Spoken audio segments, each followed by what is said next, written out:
Hey Cinema Central, it's your host Thomas Price. I'm coming to you live from Disney's Hollywood Studios Park here in Walt Disney World in Central Florida. And as you can see, I'm standing by the poster of one of Disney's most famous and best loved old films, Fantasia. For those of you who don't realize it, Fantasia is actually celebrating its 85th anniversary in a couple days. That's right, it has been over 8 decades since this classic was first released. And to celebrate this momentous occasion, the wonderfully talented Disney historian and friend of mine, J.B. Kaufman, has published a book on this film's production. It will hit store shelves on November 11th. So to celebrate the book's arrival and this movie's anniversary, I thought I'd share some fun stories with you. So first of all, I'd like to let you know that Fantasia originally premiered in New York City on November 13th, 1940. It was Walt Disney's third animated feature film and released the same year as another film, Pinocchio. Fantasia became Walt's only film to be given a roadshow treatment. So that was a practice in which Hollywood would release bigger budget movies at theaters in more populated cities. So after Fantasia opened in New York, he went on to play in LA, San Francisco, Chicago, Dallas, and other places. It was critically well received, but unfortunately wound up being a financial failure, largely due to the use of surround sound, or better yet known as Fantasound. And also because World War II cut off the European markets, which were a huge source of income for the studio.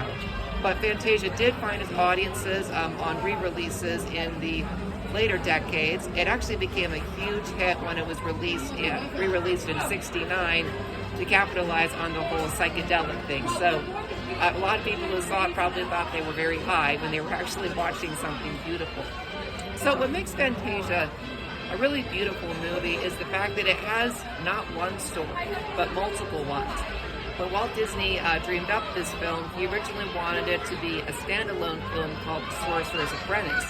It would be what he called a silly symphony, which was a series of shorts he'd made, but it would feature no dialogue or recorded sound, but would rather use Paul Ducas's piece, The Sorcerer's Apprentice, to tell the story. But then in 1937, Walt had dinner with Leopold Stokowski, the conductor of the Philadelphia Orchestra, at Hollywood's Chasen's restaurant. And during dinner, Walt told Stokowski about this little project, and Stokowski said something that changed everything. "I would love to conduct that for you."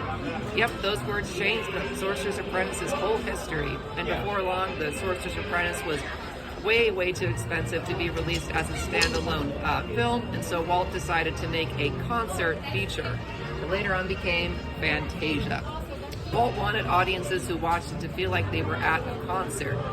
Fantasia features 8 short subjects. Each subject is accompanied by a classical piece of music by artists like Bach, Stravinsky, Tchaikovsky, Mussorgsky, Schubert, and Beethoven. And each segment is more beautiful than the last. When people think of Fantasia, of course, they automatically think about The Sorcerer's Apprentice, which, fun fact, was actually Mark Mickey Mouse's first feature film debut. Prior to that, he'd only been in short films.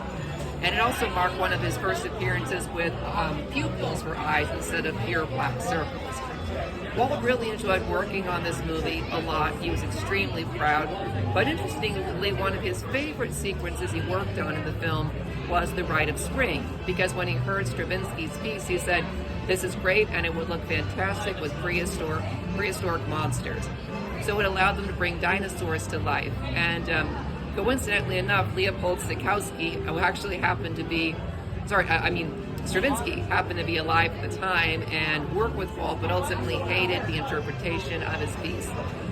The Rite of Spring would actually be a huge hit with scientists. They would actually literally screen it for their science classes in high schools and colleges, but the conservative audiences who didn't agree with Darwinism didn't like it.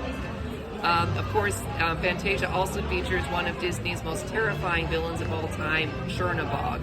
And interestingly enough, for decades, Disney actually received letters of concern and anger from parents who said that the sequence terrified their kids. And so, but thanks to that, we've got Chernabog appearing on all sorts of Disney memorabilia with the villains.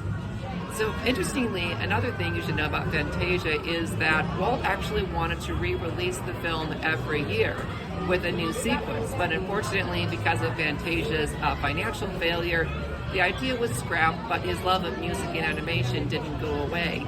In the later 40s, he released more music-based films, including Make Mine Music in 1946 and Melody Time in 1948. And then in 1990, Walt's own nephew, Roy Edward Disney, the son of Roy Oliver Disney, decided to approach Disney's then CEO, Michael Eisner, about doing a Fantasia follow-up. That became Fantasia 2000, which was released in 2000, so literally 60 years after the original was released. But we all owe it to this one.